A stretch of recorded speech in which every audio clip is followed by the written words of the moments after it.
Hello, this is a guy who likes fanfiction and is too lazy to read, so here is a drop of poison in audio form. Check the description for the links to the author. Chapter 26, Small Pond, Big Fish. Sakura stared at her reflection as if it could provide any answers. Her resigned expression stared back at her, jade eyes sharp even as they were accompanied by dark circles. She was wearing every last bit of gear that she could manage, every blade, ninja wire, explosive tag and poison vial she'd been able to stock up on. Her doses of antidote were carefully wrapped and secured. It would be easy to take it all off, to unequip her gear and stay home.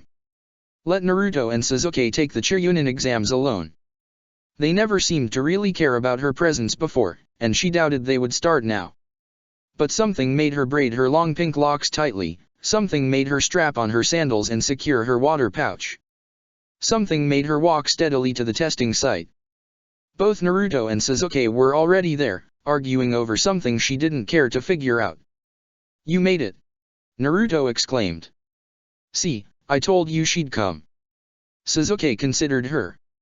"Are you sure you can handle this?" Sakura narrowed her eyes, resolve stealing. "Can you?" Sasuke scoffed and looked away. The three of them entered the building, and things were fine. For about 2 minutes. When they hit the first staircase, Sakura felt the workings of a subtle genjutsu weave through her system. The sign in the hall said that they were on the 3rd floor. It was lying. "Please. We just want to get to the exam room." A brown-haired kunoichi landed roughly next to a shinobi in green spandex, their fall a tad too natural for Sakura to completely believe it. An older Konoha shinobi sneered.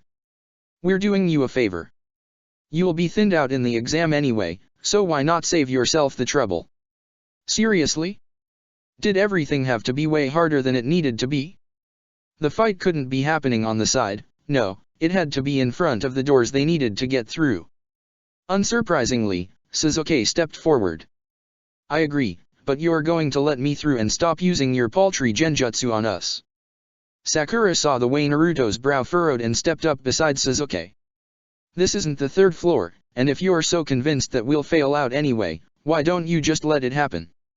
It's no skin off your back either way." The two shinobi blocking the door exchanged a glance. It's a shame seeing through genjutsu won't help with this dash.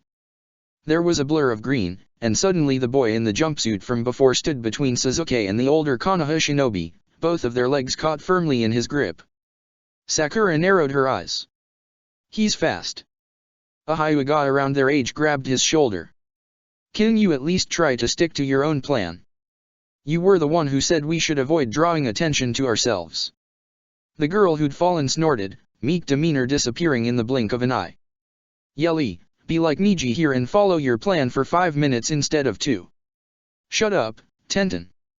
Sakura covered her mouth to hide her smile, nudging Naruto and Sasuke. "Come on, we've only got so long before the sign-ups close." Niji narrowed his eyes. "You guys are rookies, right? Fresh out of the academy." Sasuke began to turn, and Sakura tightened her grip on his shoulder, shooting him a warning glance. He shook her off. "Yeah. I'm Sasuke Uchiha, and you?" "I'm Naruto Uzumaki and I'm going to be Hokage." Naruto butt in. "Don't you forget it." Niji's gaze slid off of him without a second glance. He didn't even look at her. "I am Niji Hyuga. I'm sure we'll see each other in the exam." Sasuke smirked. "If I have to listen to one more minute of macho posturing, I'm going to lose it." Sakura rolled her eyes and grabbed Naruto by the scruff of his jacket, pulling him towards the next flight of stairs. She heard footsteps following her, and didn't bother to check if it was Sasuke.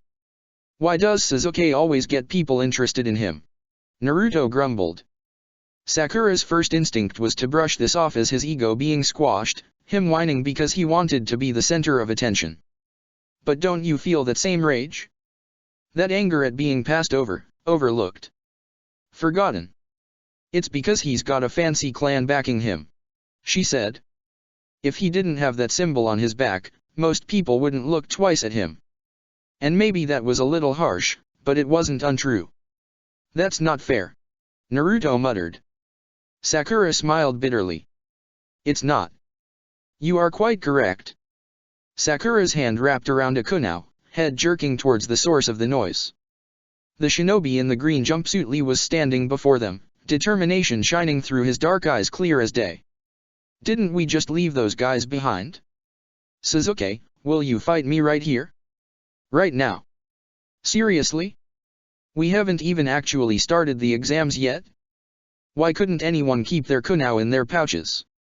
We only have 30 minutes to sign up. Sakura snapped. You can duke it out another time. Sasuke rolled his shoulders. This'll only take 5.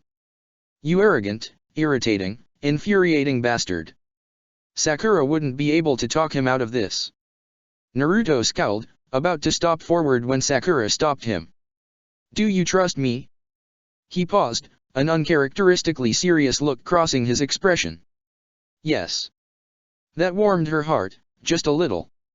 Remember what I just said? He's only doing this because Sasuke is an Uchiha. There's not much we can do to make him want to fight us. Not that Sakura wanted to fight anyone right now, but still. Lee cracked his knuckles. Shall we begin?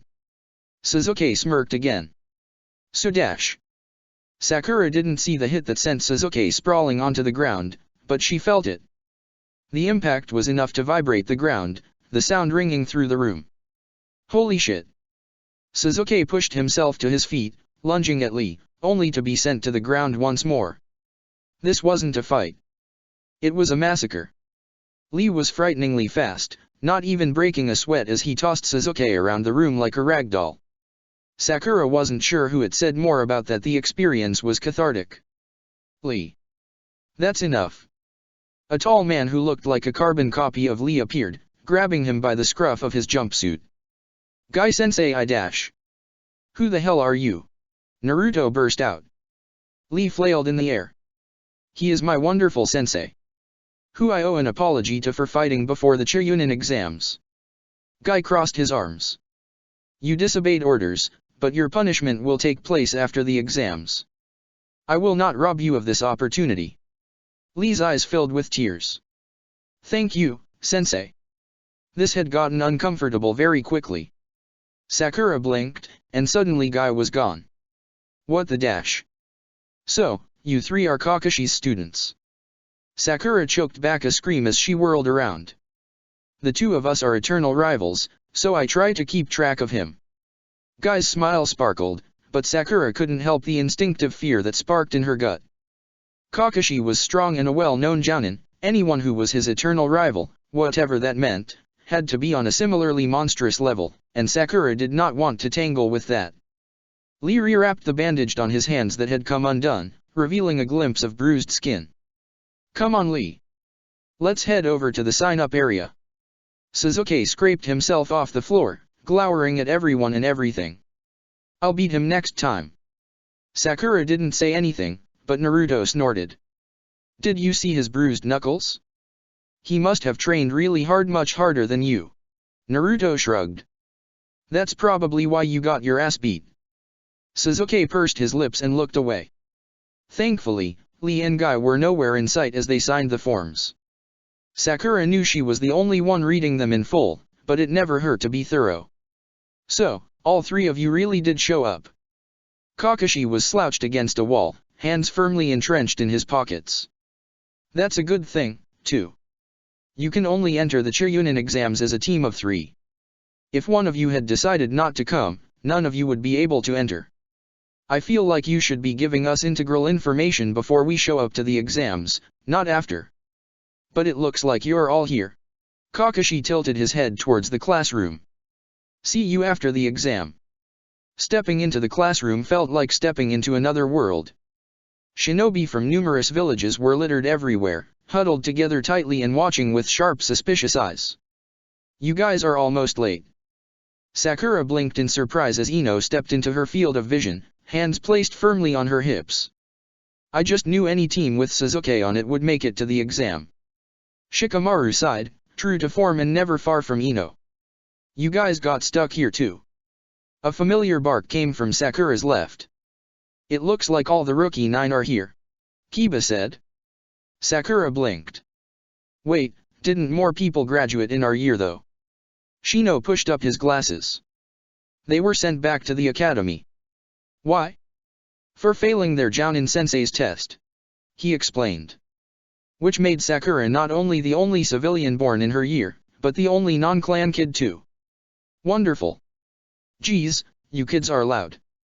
A lean gray-haired Konoha shinobi shook his head in exasperation. You're all rookies, right? Academy fresh? Sakura felt like people were bringing that up a lot today. If you took a second to look around you, you'd realize that half of the people here are ready to bite your head off. Everyone gets a little nervous when it comes to the Chunin exams. He smiled, and for some reason unease skittered down Sakura's spine. I'm Kabuto Yakushi.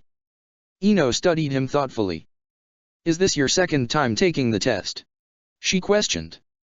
He let out a self-conscious laugh. It's my seventh, actually.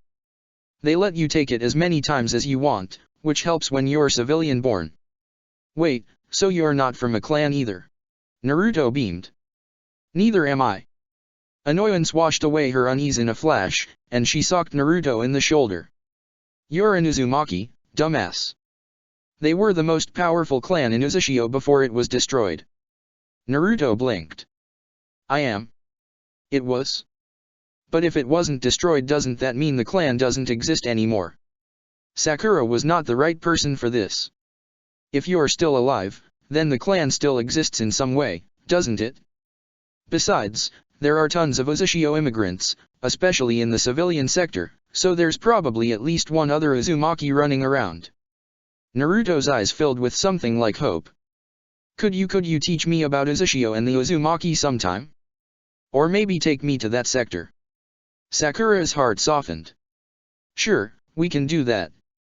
The others had continued their conversation with Kabuto, moving on from Naruto's outburst. You must know a lot about the exam. Ino pressed, her smile sugar-sweet. Got any tips for us?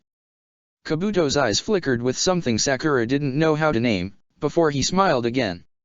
I've got quite a bit of information on the other teams. Ask about someone and I'll probably know the answer. The other genin clamored around him, closing ranks as to not let stray information slip. Sakura wasn't surprised when Sasuke asked about Lee or Gaara, though it would be a lie to say she wasn't impressed. The fact that Lee was only using taijutsu was frightening in and of itself, to say nothing of the fact that Gaara had apparently never suffered an injury while on a mission. A sleeping monster, waiting for the right time to devour everyone whole. Sakura stayed on the edges, wary for a reason she couldn't name. Something about Kabuto just rubbed her wrong. She didn't trust any of his smiles, nor the way he so freely gave out information. Ino and the others might think that they were succoring this guy, maybe thinking that their clan statuses had influenced him to help them like this, but Sakura couldn't help but feel like Kabuto wasn't saying anything he didn't want to. It felt unsettlingly similar to how Sakura acted when she felt she couldn't afford to let her true emotions through. None of the others seemed to notice a thing, completely buying what Kabuto was selling, at least as much as Shinobi ever trusted information. Is everything alright, Sakura? Shivers skittered down her spine, and she forced herself to smile brightly. Of course. I'm just a little nervous about the exam. How does he know my name? Sakura hadn't introduced herself, and no one else had said it either. It would be one thing if he had known the names of Sasuke, or even Kiba, because they were clan kids and thus known, but Sakura wasn't any of those things. Kabuto chuckled. That's totally understandable.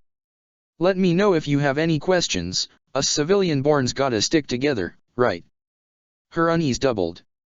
While he could have inferred she was civilian-born with her small conversation with Naruto, nothing she had said was really confirmation, yet he spoke like it was a sure thing. Like he knew, not guessed. Sakura forced her shoulders to stay relaxed, forced the fear and suspicion deep down into her gut where she kept her rage. I wouldn't have it any other way.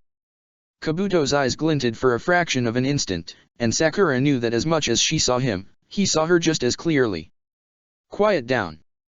An enormous man with a Konoha headband suddenly appeared in the room, a dozen other shinobi behind him. I am Ibiki Marino.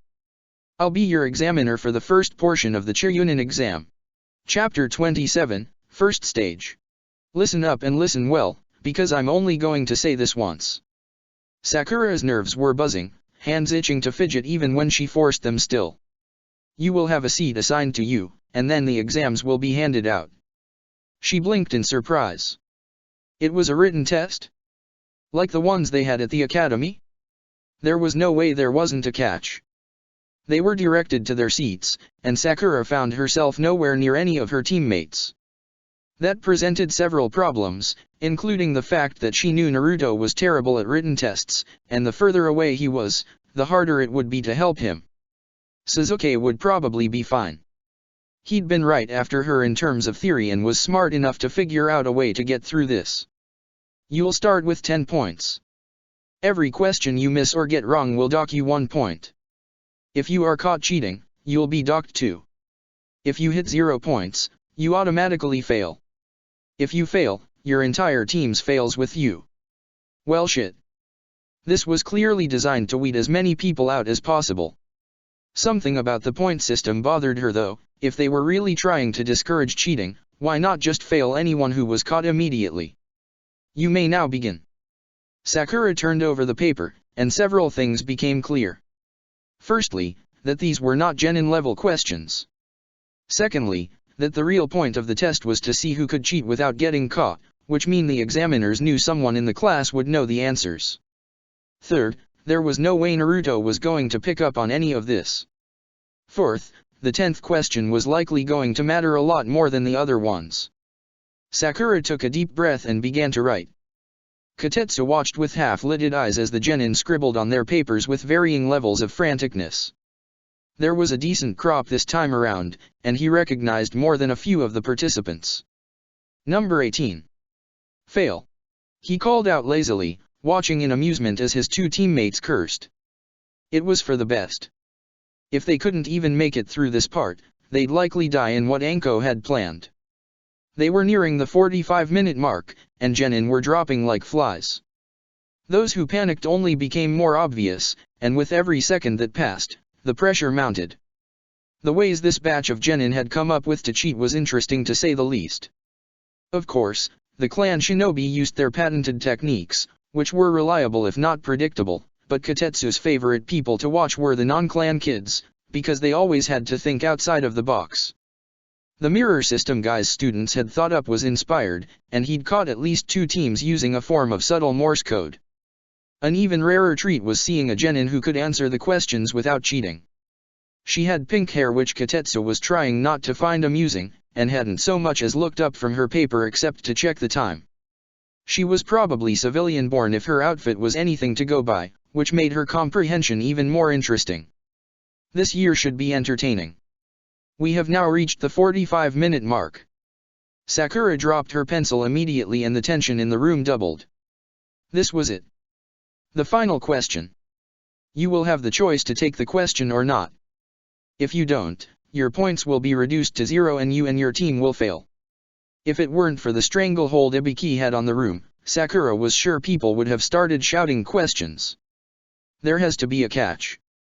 However, if you decide to take the question and you're wrong, you will not only fail, but you will not be able to take the Chunin exam ever again.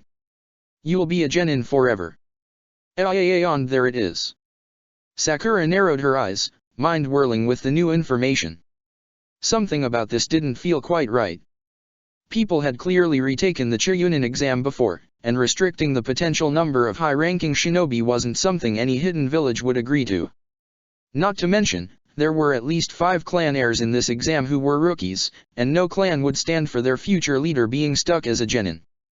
There was the chance that they just assumed all the important clan kids would pass, but that was putting a lot of faith into their abilities, and shinobi didn't like to assume things were a done deal until after the fact.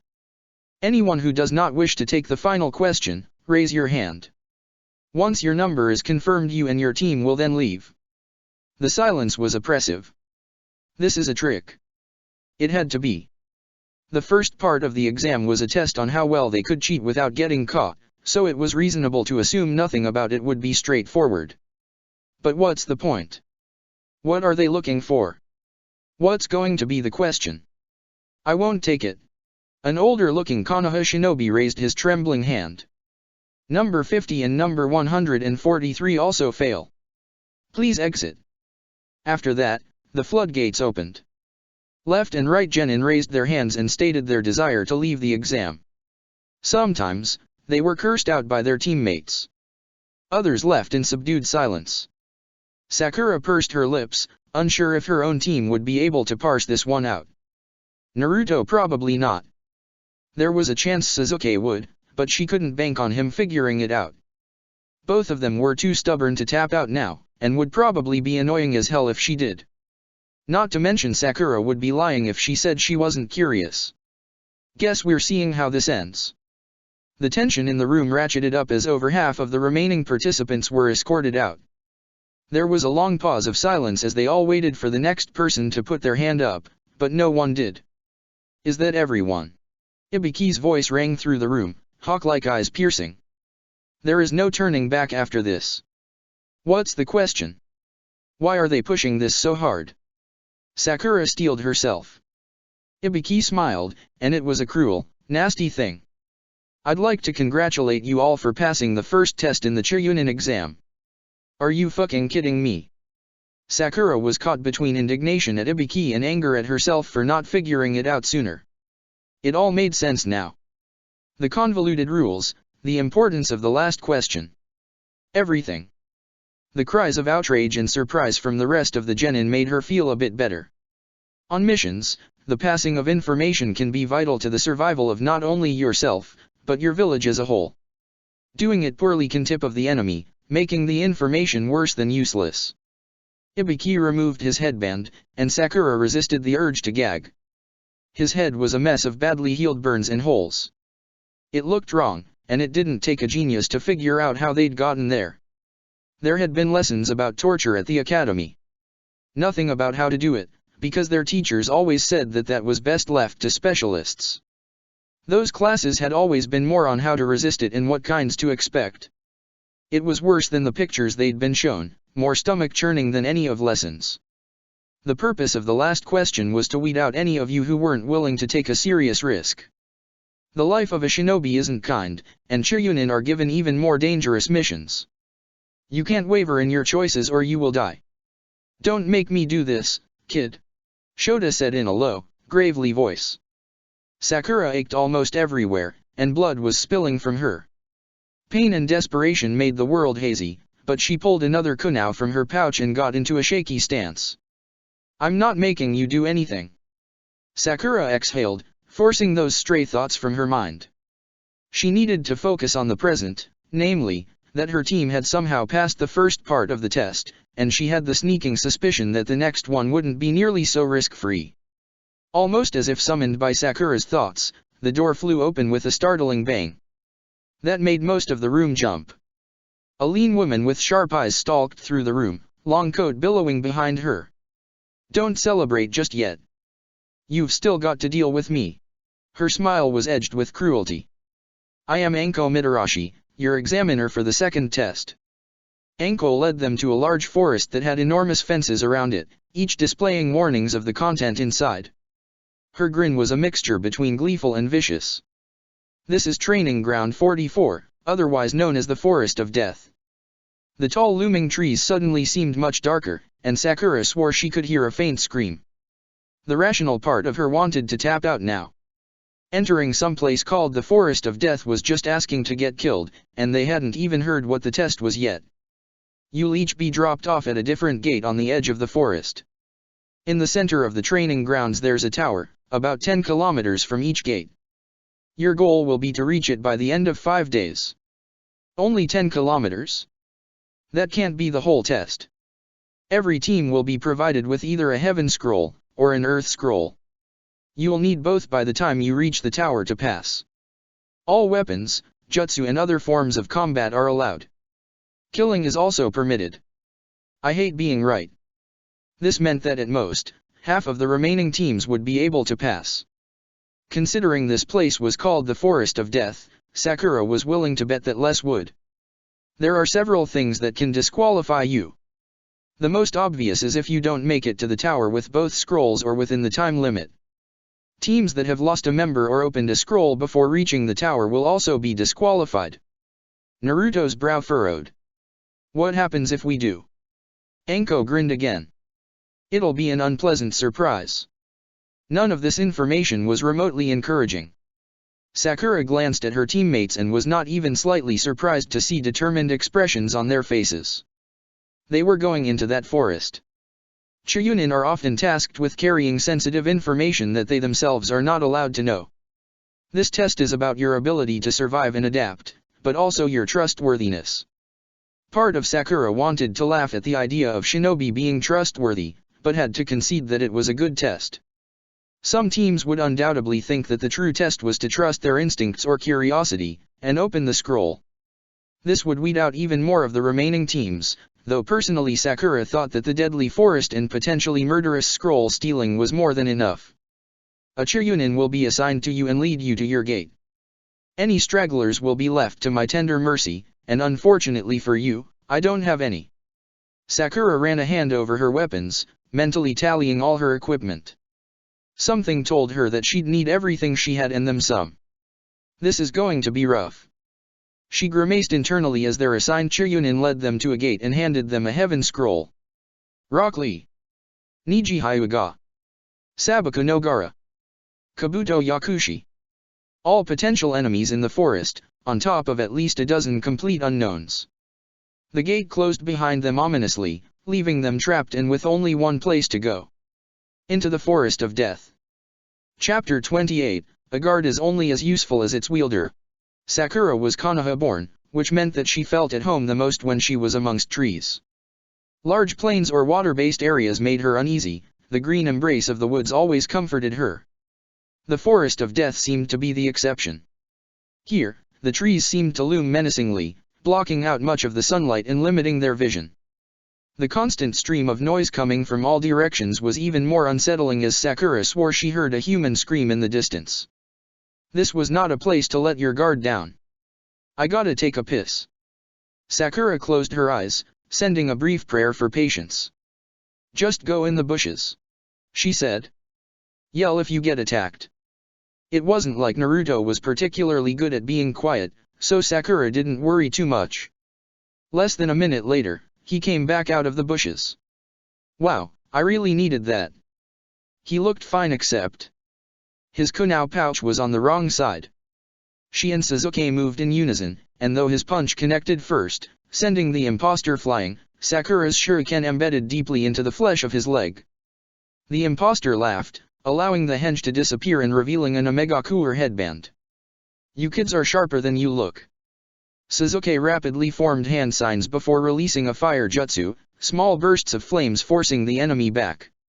Sakura darted towards where the real Naruto had last been seen, relief spreading through her as she found him only tied up and gagged. It was easy to cut him free, and they both made it to the clearing just in time to see Sasuke thrown back by an exploding tag. The aim-nin closed in for the kill, and Sakura instinctively pulsed the chakra in her legs just enough so that she reached his left arm at the same time Naruto tackled his legs. Her poisoned senbon pierced through his gray jacket and dug deeply into his skin. If she was lucky, that was his dominant hand, which matched with how his own kunai holsters were placed. Not to be outdone, Sasuke regathered himself and sent a brutal kick to the aim-nin's face, who had barely escaped Naruto's grasp. He landed on the side of a tree, expression irritated. You were supposed to be easy pickings. He griped. And just like that, he was gone. Sasuke turned to them. We need a code word. Naruto immediately perked up. Like spies. It's so that we can figure out if someone is an imposter. Sakura explained. The next person might not be as shoddy as the last with their henge. Sasuke nodded. So, here's what it'll be.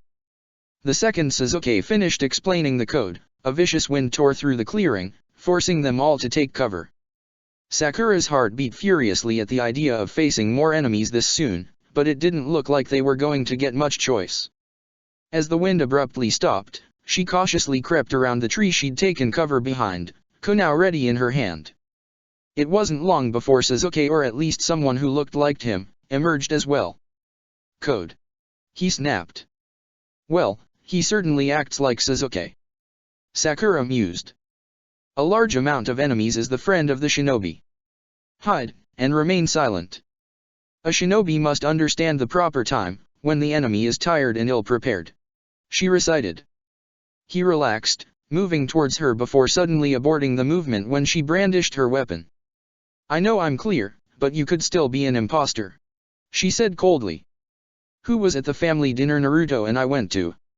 Sasuke blinked, surprised. "Me, my parents, Itachi and Shisui." Sakura relaxed. While it was possible that information had slipped, she doubted any random enemy would know.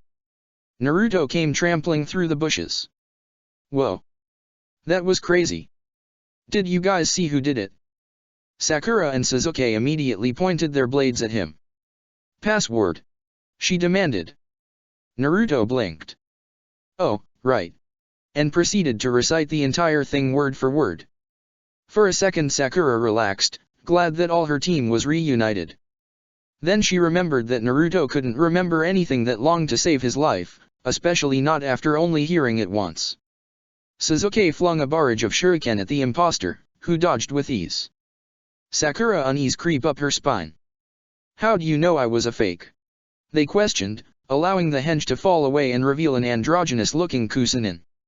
Sasuke narrowed his eyes. "I saw your pipe and knew you were listening, so purposefully made a code too long for Naruto to remember." That was an amazing idea if Sakura was being honest. It might have not worked if they had decided to go after Sakura instead, but still.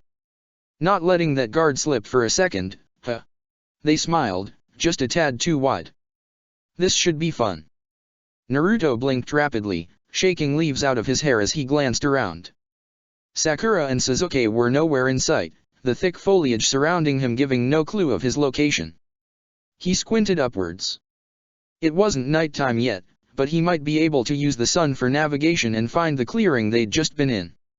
It couldn't be that far away, right? "Hey! Is anyone out there?" He was answered by an ominous hiss. An enormous form rose from the shadows, scaly and wider than the entirety of Naruto's apartment. The snake lunged, jaws wide. The Kusunin reached into their pouch. "You want my Earth Scroll, correct?" Sakura narrowed her eyes.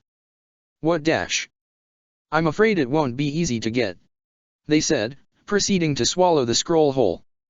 Sakura had to fight the urge to gag just watching them. "Now, let's fight for the scrolls." They licked their lips. "And we're playing with our lives." The world went wrong.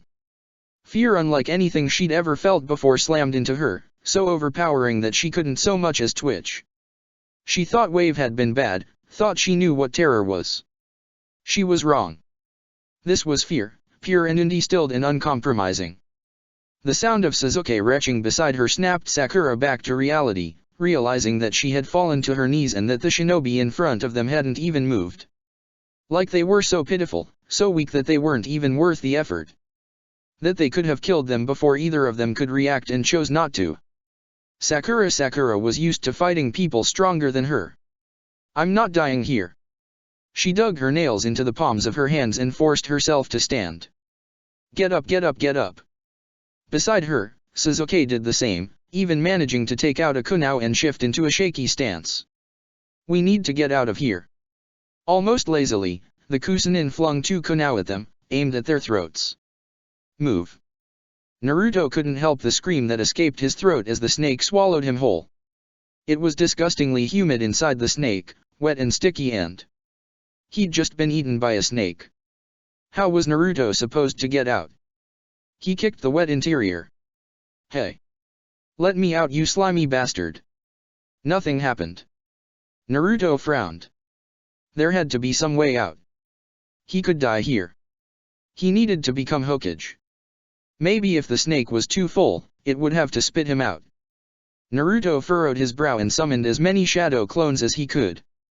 They squished next to him, pressing against the snake's insides until squelch.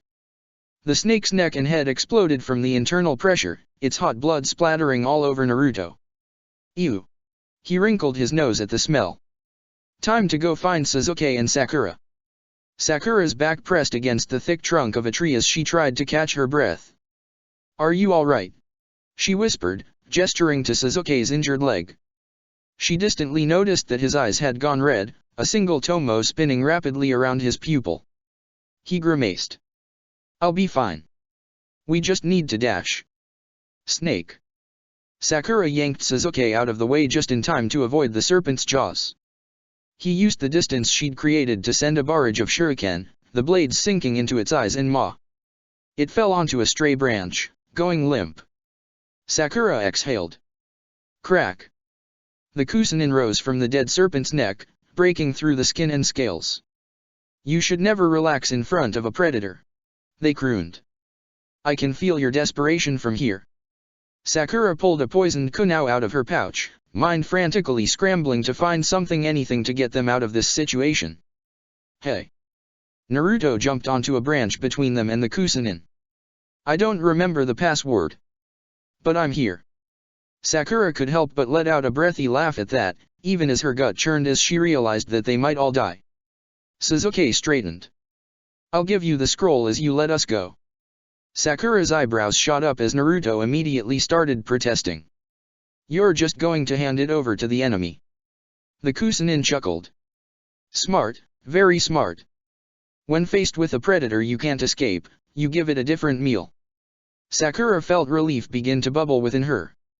The Kusanin could have their damn scroll for all she cared. Failing this stupid exam was much better than having to fight them. Naruto, evidently, disagreed. As Sasuke tossed the scroll to the Kusanin, he leapt up and intercepted it, landing next to Sasuke. What are you doing? Sasuke demanded. Naruto punched him hard enough to send Sasuke stumbling. What are you doing? All this talk about giving up. Since when are you a coward? If you've choked, just give me the scroll since you're so eager to give it up. Sakura had never wanted to hit Naruto more in her life. Are you out of your mind? She snarled. That scroll isn't worth dying for. This exam isn't worth dying for. I refuse to get killed because of your stupid pride. Naruto faltered. But dash. This isn't the academy. Sakura gestured towards the Kusanin with her kunao. This isn't someone you can win against by trying harder, or getting back up. If you don't stop trying to play the hero we are going to die. Anger coursed through Sakura's veins, her other hand clenching into a fist. She turned back to the Kusanin. If we give you the scroll, will you let us go? Sakura didn't trust Naruto not to provoke them, or Sasuke to not get caught up in Naruto's goading. There was the very real chance that Sasuke would just go along with Naruto in a deluded attempt to prove his bravery. They smiled. What would you do if I said no? What would Sakura do? How would she get her team out of this situation? What were her options, her choices? What are you willing to do to survive? The answer sat heavily in her gut. I would try to run. She raised another kunao, and her hands did not shake. And if we couldn't, I would kill you. Because Sakura still had nightmares about spilling Shota's blood, haunted by what she had done. But Sakura knew that if given the choice, she would do it again. If it came down to the wire, if Sakura had to choose between the lives of her and her teammates or the Kusanin, she knew what she would do. The Kusanin threw their head back and laughed. I appreciate your bloodthirst. Let's see if you can back it up. And everything went straight to hell. The Kusanin summoned another enormous snake that lunged at her and Naruto. Sakura darted away, sticking to the trunk of a nearby tree. She watched in horror as Naruto didn't dodge, certain she was about to watch him get swallowed.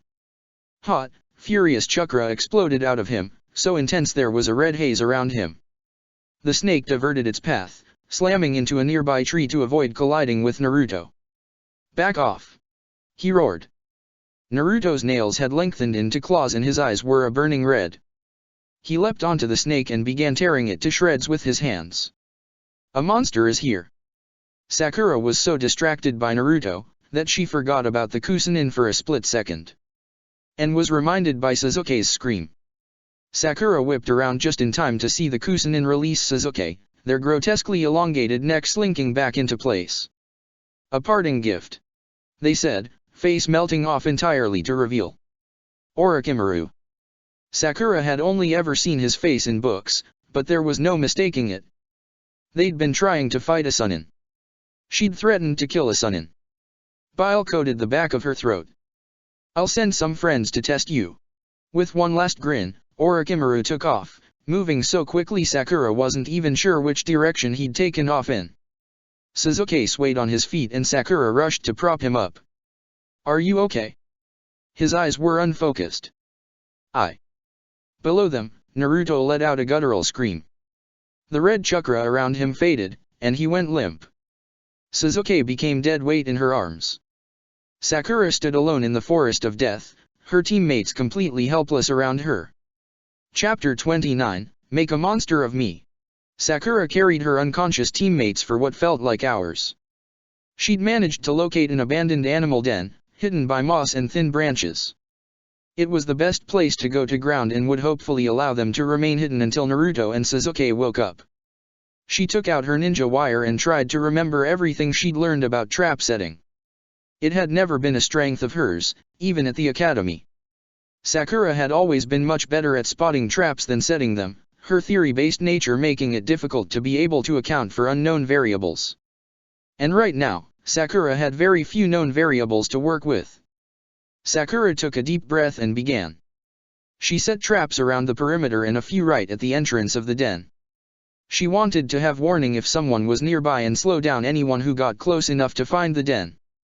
By the end, she was low on supplies and forced herself to take some of Naruto and Sasuke's. She needed them more than they did right now. After Sakura was confident she'd at least be warned of any incoming attackers, she assessed Naruto and Sasuke's health. Naruto was completely fine. Other than being unconscious, there wasn't a scratch on him. Sakura had no idea why he wasn't awake and chalked it up to exhaustion. Releasing that much chakra couldn't have been easy. She ignored the chill that went down her spine every time she remembered what he'd done. What he had become. Sasuke was a different story. He had a bite mark on his shoulder with an unfamiliar seal between it. They didn't teach anything more than the basics of sealing at the academy, and Sakura had never been overly interested in it. She knew how to recognize explosive and storage seals, but that was it. Whatever Orochimaru had put on Sasuke, she had no way of knowing. Sakura cleaned the bite mark and bandaged it along with the wound on his leg and arm, acutely aware of how overheated he was becoming. Sasuke was running a fever, and a high one at that. She didn't have a spare cloth on hand, so she soaked a bandage in water from Sasuke's canteen and placed it on his forehead. It wasn't much, but it would have to do. All she had left to do was wait. Sakura had no idea what Orochimaru had meant when he said that he'd send some friends to test you. Would it be more snakes? Traitor Konohana? Why had Orochimaru even been there in the first place? If he'd wanted to kill them, there was little any of them would have been able to do to stop him. So what did he want?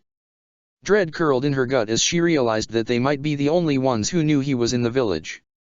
Orochimaru must have other plans, and if they didn't alert anyone there was no telling how much damage he might do.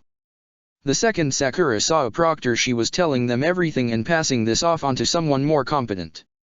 She was a genin for Kami's sake. This situation was straight out of her nightmares. She was alone and had to protect her teammates. Might have to die for them.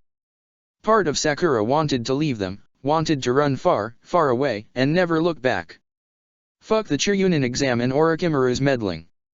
They hadn't even been her idea to begin with. She could leave right now. Sakura knew she would never forgive herself if she did.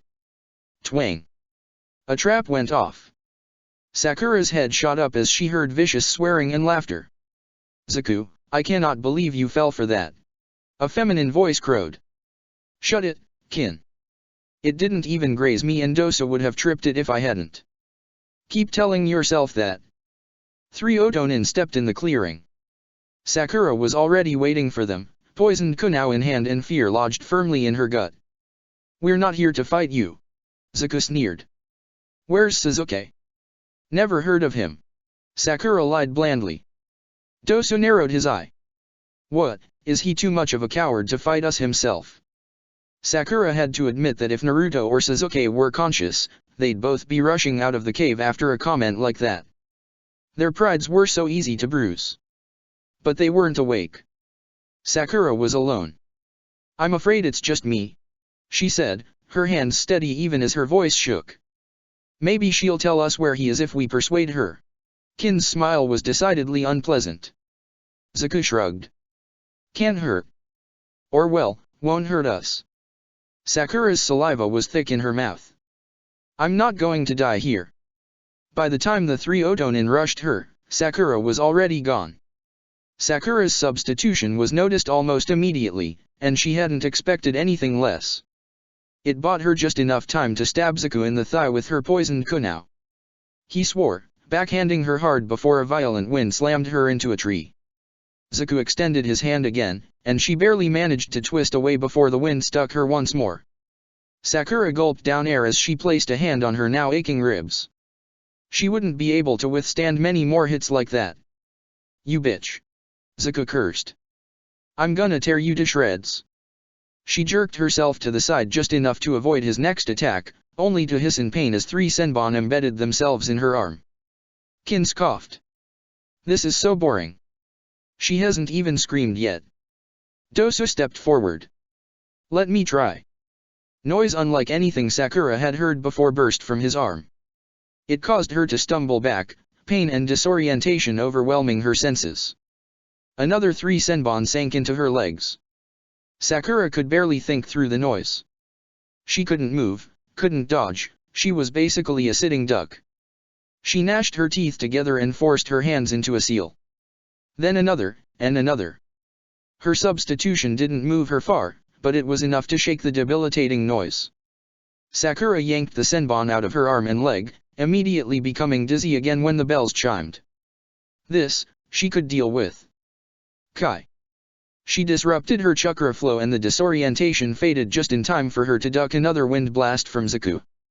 Booring. Kin sighed. Let's just finish her off already. It's not like Sasuke can be far. There was absolutely no way Sakura was letting them anywhere near her unconscious teammates. You must feel very proud of yourselves. Her mouth tasted like copper. Congratulations. You can fight a rookie genin who just got out of a fight with a Sunin. Dosu narrowed his visible eye. If it had been a real fight with Orochimaru, you wouldn't be alive. Most people wouldn't be alive if they got into a real fight with Orochimaru. She said dismissively.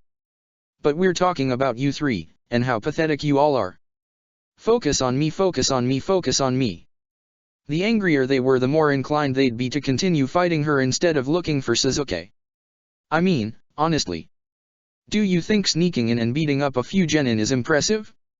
You're obviously overqualified to be Chunin, so the only reason you have to be here is either because of Orochimaru, or because you want an ego trip. Kin sneered.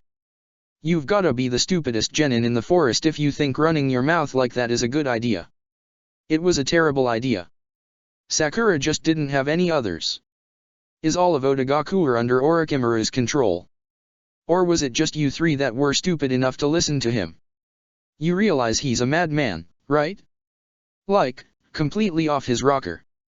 Zaku crossed his arms, and Sakura noted that he wasn't putting any pressure on the leg she'd stabbed.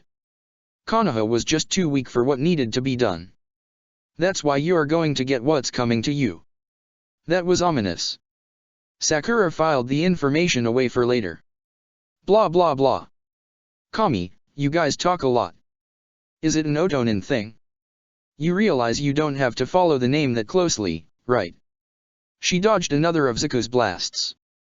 Touchy too. Is wearing glorified cowhide a personal fashion choice or mandatory for Orochimaru's henchmen? All 3 Otonin looked incensed, and Sakura was equal parts relieved and terrified. Catch me, if you can. She challenged, before substituting herself away once more. Sakura furiously retreated into the forest, shrinking her chakra down to that of a squirrel and muffling her breathing as much as possible. She couldn't fight them. Not all at once and not head-on. She needed to separate them and take them off guard. In a head-on physical fight, she was toast. Even with chakra reinforcing her body, she'd gotten thrown around like a ragdoll and it was all she could do to stay afloat. Chances were, she'd be using chakra to boost her physical attacks the entire fight, no matter if she fought them head-on or not. That meant the faster the fight finished, the better. She didn't have the reserves to keep that up for long. What were her other combat options? They hadn't fallen for her previous traps, but maybe if she lured them in. But how? Her clones were good, but they weren't solid and she'd have to be nearby. An idea slowly formed in her mind. It was desperate and could blow up in her face. She didn't have many other options. I'm not going to die here. Zuko was pissed. This stupid fucking brat had stabbed him in the leg and was now traipsing through the woods. His leg was rapidly becoming numb, and he just knew Kin and Dosa were going to give him shit for months for being taken off guard. Stupid Konohanin. Fuck fighting Sasuke, Zuko wanted to break Pinky into pieces. It wasn't like it'd be hard. Any one of them could take her individually, which was why it was easiest to split up. He sent a random air blast into the woods, hoping to startle a reaction out of Pinky. Nothing. He was going to snap her like a Zuko. His heart leapt into his throat as Zuko whirled to face Orochimaru. He looked unamused and irritated. Zuko's mind went blank. Are you really having difficulties already? How useful can you possibly be if you can't even get through one measly genin? Fear built in Zuko's chest as he stepped backwards instinctively. We're handling it, I promise. She's not a real threat to your plan dash. Twang. Ninja wire wrapped around Zuko's numb leg and foisted him up into the trees. Orochimaru was replaced with Pinky. Zuko sent out an air blast that was dodged, which only infuriated him more. She smiled viciously and disappeared into the foliage. I'm gonna kill you. He roared. You're gonna wish you'd never become a shinobi after I'm through with you. The trap wouldn't be enough to keep him for long, but the fact that he'd been caught at all was embarrassing. Zuko couldn't believe he'd fallen for a henge or all things. Zuko. His head snapped to the side to see Kin, eyebrows high. So much for his teammates not finding out. He was never going to live this down. You fell into a trap again? Seriously? Kin cackled. They're gonna make you go through so much situational awareness training. Zuko flushed. Shut up and get me down. Yeah. She jumped onto the wire and began cutting it with her kunai. This is such a hassle. The sooner we get out of this dumb forest the better. It cut all the way through, and Zuko fell. He grunted as he landed on his bad leg, pain shooting through his body as black spots danced through his vision. Zuko barely registered Kin's shout of alarm until he saw the log falling from above, practically right over him. It was covered in explosive tags. Shit. Sakura exhaled shakily as explosives went off in the distance. Hopefully, that had taken out Zuko. Dosa was the next biggest threat. Whatever his sound attack was, it nearly took her out all by itself. She couldn't be stationary in a fight against him. If she could lure him into a trap like she had Zuko. Found you. Sakura threw herself to the side but wasn't fast enough to avoid a kick to the ribs. It jostled her injured torso and made everything go hazy for a moment. Did you really think you could hide from me? Dosu asked, tilting his head. I hear everything. You can hide your chakra as much as you want, but I can still hear your breathing. Your heart. Sakura rolled to avoid another kick. You're a good warm-up for Sasuke, but playtime is over. That horrendous sound burst from Dosu's arm, and it was even worse than before. She instinctively covered her ears, but it didn't help. Sakura was so focused on the pain throbbing through her head that she barely registered the tug on her braid before she was sent careening into a tree. It hurt. Everything hurt. She tried to bring her hands together to make seals, but was sent flying back before she could make even one. Fear and pain wrapped around her heart and squeezed. She could barely breathe. I'm going to die, I'm going to die, I'm going to. I'm going to kill you. Dosu informed her, not even bothering to hurry. It wasn't like she could run away. And I'm going to find your teammates. I'll kill Naruto and leave Sasuke without a team. How long do you think it'll take Orochimaru to bring him to our side? Fury burned through Sakura's veins. Sasuke and Naruto annoyed her to no end, but they were her team. Like hell was she going to let some creep use her death to manipulate them? Rage crystallized the world, and Sakura suddenly became aware of the berries hanging near Dosu's head. Jaquirity beans. Ingesting just one could kill a grown man. The symptoms included hallucinations, seizures, and organ failure. She placed her hand on the ground and sent her dwindling chakra through the fresh earth. She pushed it up the trunk of the tree and through the branch. All the way to the berries. Burst. The red berries exploded, splashing Dosu in the eye. He swore and stumbled backwards, the sound emitting from him stopping for just a few seconds. It was all Sakura needed.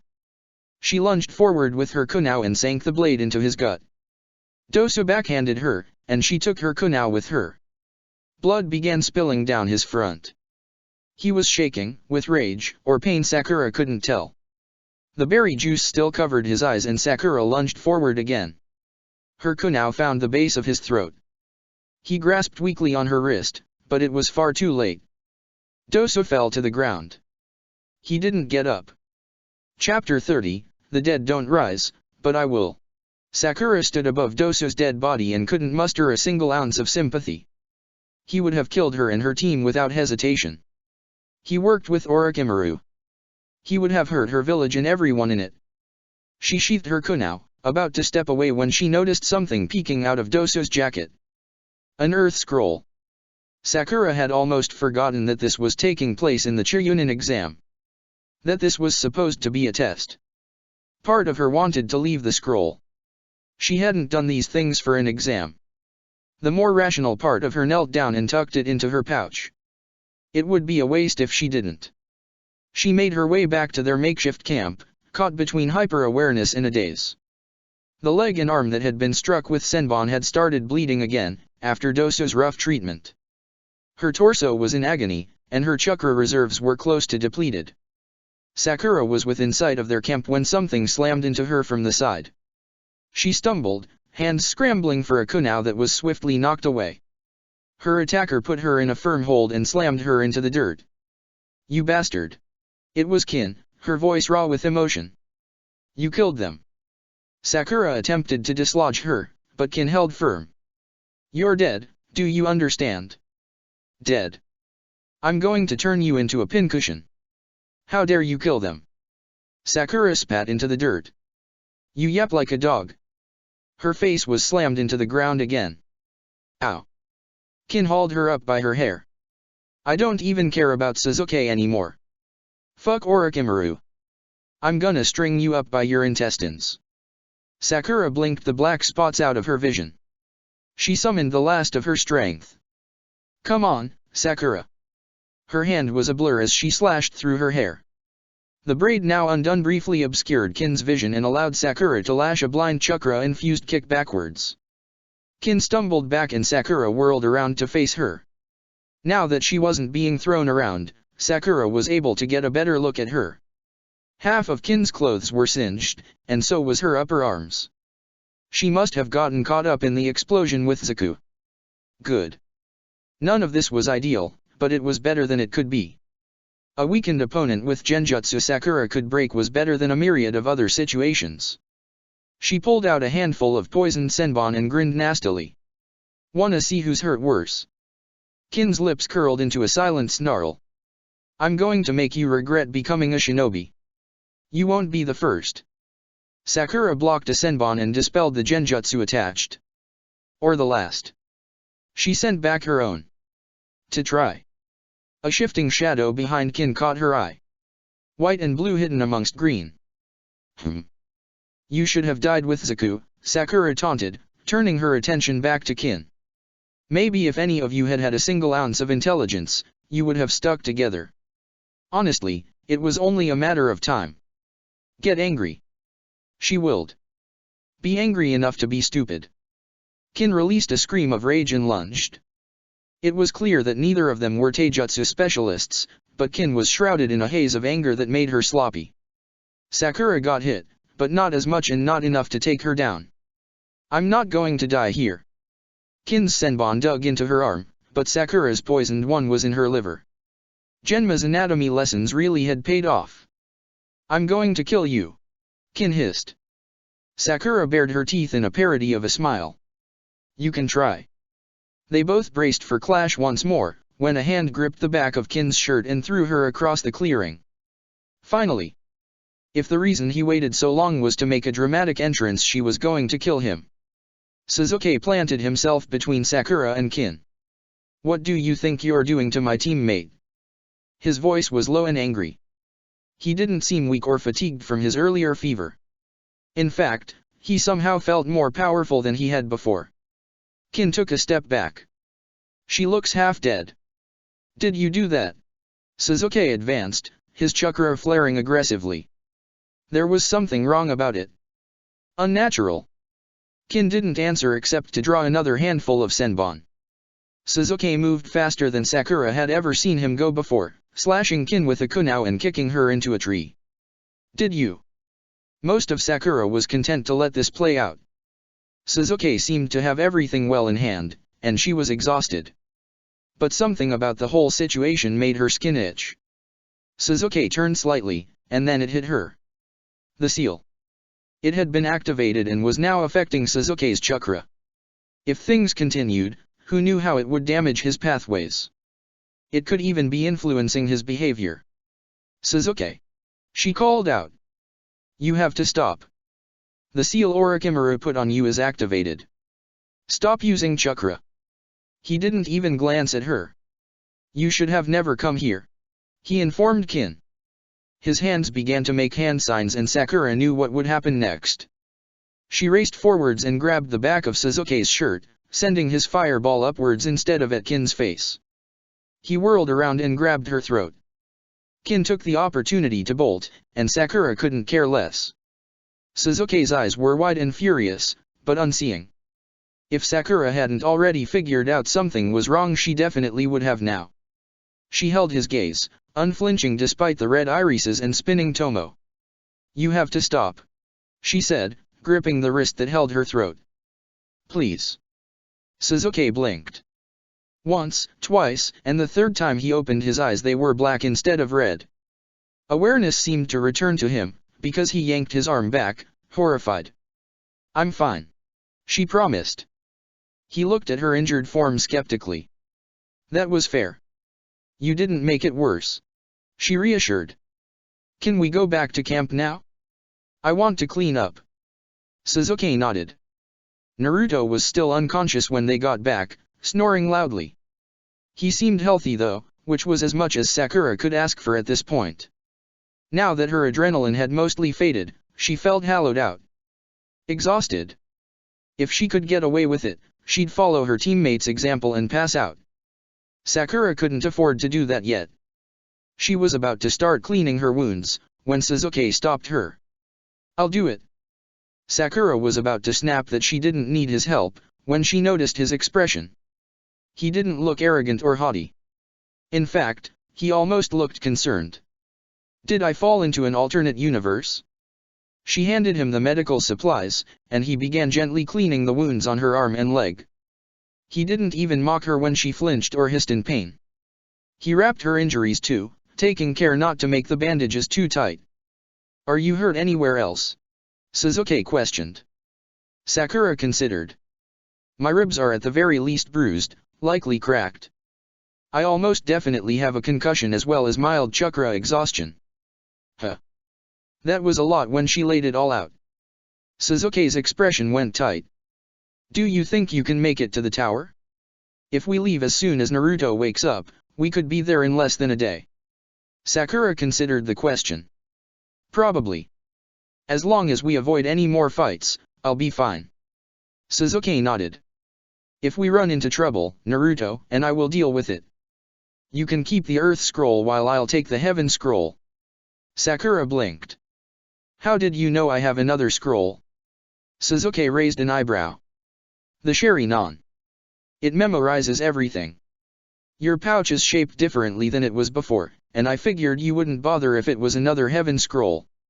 All this bullshit, and he still managed to keep the Chunin exam in mind. Sakura was reluctantly impressed. They sat in relative silence as they began eating ration bars. Never tasty, but always filling. After a while, Sasuke paused. Those Otonin, they were after me. Sakura nodded, unsure of where this was going. They were going to make me fight them so my seal would activate. They were trying to fulfill Orochimaru's wishes. He looked away. You stopped them. And me. Sakura took another bite of her ration bar, gesturing for him to continue. You ran away with Tajuna and Wave, and I thought he shook his head. We don't get along. But you risked your life. For me. Sakura blinked, unsure if she should feel offended or not. You protected me at your own expense. He stared at his hands. Uchiha take their debts very seriously. She socked him in the shoulder. I'm your teammate. You don't owe me anything. Sakura didn't want anyone indebted to her. The very idea felt incredibly uncomfortable. Not to mention dealing with any more Uchiha bullshit gave her hives. A hint of a smile appeared on his lips. I'll keep that in mind. Sakura continued eating her ration bar, assuming the conversation is over when. Thank you. It was so quiet Sakura wasn't sure she didn't imagine it, but when she whipped her head around to look at Sasuke, the tips of his ears were red. She smirked. You can make it up to me by taking first watch. Sleep came almost as soon as Sakura hit her makeshift bed. Her fight or flight instincts had left, leaving only exhaustion behind. She didn't dream, for which Sakura was grateful. She remembered how bad the nightmares had been after Wave, and didn't need to be further emotionally drained. She would have slept even longer if it weren't for. Is that really what happened? That. Sakura took a deep breath, turning to glare at the source of her irritation.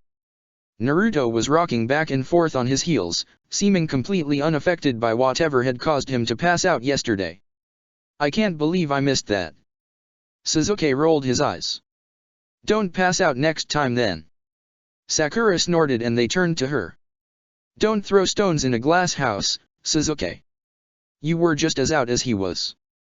The two resumed their bickering. The missing weight of her hair was unexpectedly distracting. She didn't regret what she had done for the sake of her survival, but now the ends were all jagged and it kept falling into her face and she could deal with that later. Sakura took the time to look over her injuries. All of her bandages were still tight, and while her ribs still ached, she could still move. Her chakra reserves were still low, but no longer dipping into exhaustion, which meant she could fight if all else failed. Not ideal, but manageable. We should get moving, she said, cutting through their argument. We only have a few days and we're not even halfway to the tower. They exchanged a look. Are you sure you don't need some more rest? Naruto blurted out. Sakura stuffed down a flash of irritation.